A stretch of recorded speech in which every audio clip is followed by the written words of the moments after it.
Hello, traders. Today is Friday, June 27th, and this is my analysis for silver, and we are on the daily time frame to start with. So on silver, I still think it's very clear that this is a wave one, wave two, wave three, and actually the wave three itself, you can even see the one, two, three, four, five of three.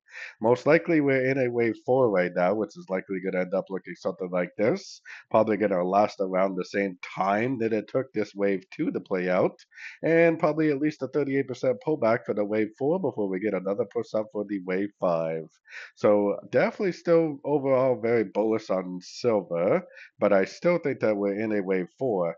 So more than likely this whole first push down ending right here is all wave A. Then we're probably in a wave B. So this is probably an A of B, B of B, probably going to go up for a C of B because a wave B should be an ABC correction. And then I think that it's more likely it's going to make its way down for that wave C. The most likely target for this whole ABC of 4 is probably the 38 or the 50% before we potentially go up for that wave 5.